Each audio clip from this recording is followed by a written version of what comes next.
Bonjour à tous et bienvenue dans Défi 30 jours. Nous sommes actuellement au 20e jour. Déjà 2/3 d'effectués. Donc je vous félicitations, c'est génial de m'accompagner jusqu'à maintenant. J'espère que, oui, si vous l'entendez, c'est que vous êtes toujours là. Donc continuez, il reste 10 jours et surtout, j'espère que vous allez arriver au bout et que vous allez percevoir le changement que cela va vous apporter. Alors aujourd'hui, nous allons parler des échecs. Alors les échecs, ils sont partie intégrante de votre apprentissage et il faut passer par les échecs pour grandir, pour accepter les situations et surtout pas faire un aveu de faiblesse parce qu'on a fait un échec. Non, un échec, c'est un moyen détourné de vous expliquer que la route n'était pas bonne et qu'il faut agir différemment pour pouvoir obtenir ce à quoi vous tendez. Donc, l'échec est un rappel pour vous dire que la route n'est pas bonne, mais que vous avez pris une partie du chemin qui vous amènera à la victoire, mais que cette dernière partie n'était pas la bonne. Donc, à vous de comprendre le message et à vous de rectifier pour faire en sorte que cet échec vous soit salutaire. Et ce n'est pas un échec, c'est une manière de fonctionner qui n'a pas été.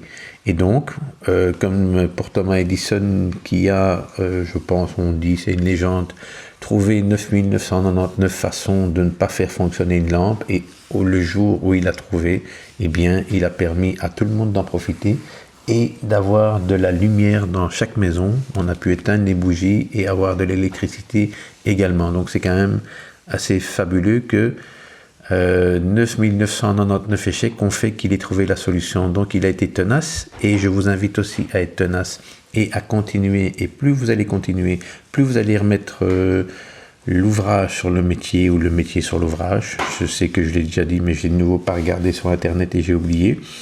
Et donc plus vous allez le faire, eh bien plus vous allez être disposé à mieux comprendre comment vous fonctionnez, à mieux comprendre comment atteindre vos objectifs et à mieux vous sentir par après, puisque vous allez être récompensé des efforts que vous fournissez.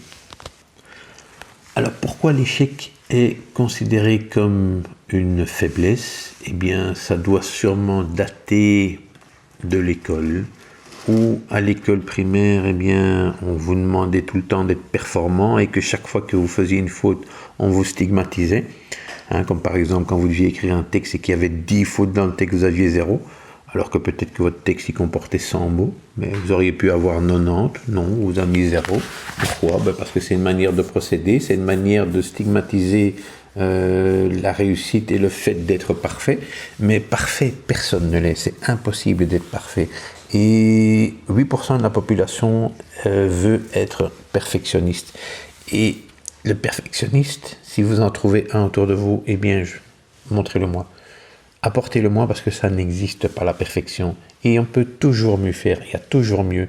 Le problème, c'est que quand on est perfectionniste, eh bien, on s'enfonce dans ce désir de vouloir trop bien faire et surtout, déjà de se plaire à soi-même, mais de se faire remarquer par son entourage et de dire aux autres, t'as vu, moi je suis capable, t'as vu, moi je peux y arriver. Et à force de vouloir être perfectionniste, à force de vouloir en faire trop, eh bien on abandonne et on ne commence même pas les choses.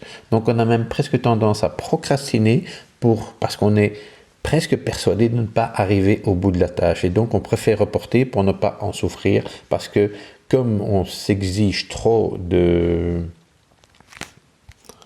d'exigences, et bien à ce moment-là, les exigences sont trop fortes et comme on sait qu'on ne va pas atteindre correctement son objectif, et bien on préfère ne pas commencer. D'où la peur de ne pas y arriver, d'où la peur d'être jugé, d'où la peur de ne pas pouvoir contrôler, et c'est comme ça qu'on s'invente des légendes, et c'est comme ça qu'on se fourvoie à l'intérieur de soi, et c'est comme ça qu'on s'empêche de devenir nous-mêmes, de grandir, parce qu'on se met une telle pression pour correspondre à qui l'on croit qu'on doit être, alors qu'il suffit simplement de faire les choses avec plaisir et de les faire pour soi-même, et que de vouloir être perfectionniste, eh bien, c'est une histoire qu'on s'est inventée, qu'on a racontée à nous-mêmes, qui à un moment donné a sûrement été importante, mais sur lequel on met trop de focus. Et on a sûrement déjà réussi des belles choses, mais on les a oubliées et on retient surtout celles qui n'ont pas fonctionné. Donc l'échec fait partie intégrante pour les perfectionnistes et pour n'importe qui. fait en sorte qu'on n'a pas envie de recommencer parce qu'on a peur d'être humilié, on a peur d'être dénigré et donc on a peur que les autres nous jugent. Par exemple, je me souviens, il y a un exercice sur internet qui était 1 x 9, 9, 2 x 9, 18 et ainsi de suite. Et puis à 9 x 9, on dit au lieu de mettre 81, ils avaient mis 89. Et on voyait la classe qui se fichait de la tête du petit bonhomme, mais il avait 9 réponses de juste. Et tout le monde se fichait de lui parce qu'il avait fait une faute. Alors ça, c'est notre environnement. On stigmatise toujours l'erreur et on n'encense jamais ce qui a été bien fait. Et donc, on décourage les gens, on ne leur donne pas confiance. Et comme ils n'ont pas confiance, eh bien, à ce moment-là, ils inculquent de mauvaises croyances en eux et ils s'empêchent de rayonner, ils s'empêchent d'être heureux, ils s'empêchent de vivre la vie qu'ils méritent d'avoir avec les conceptions qu'ils conçoivent.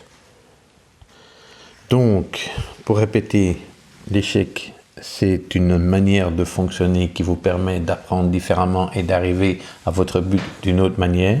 Ce n'est pas stigmatisant, ce n'est pas de votre faute, mais justement, c'est à vous de découvrir quel moyen va vous permettre d'arriver plus vite à vos objectifs. Et à force de répéter les choses d'une bonne ou d'une mauvaise manière, eh bien, c'est grâce à l'échec que vous allez apprendre et c'est grâce à cet apprentissage que vous allez grandir et c'est grâce au fait que vous grandissez que vous allez encore en apprendre plus et que vous allez pouvoir mettre vos compétences acquises à votre service en les reliant les unes aux autres pour être encore beaucoup plus performant.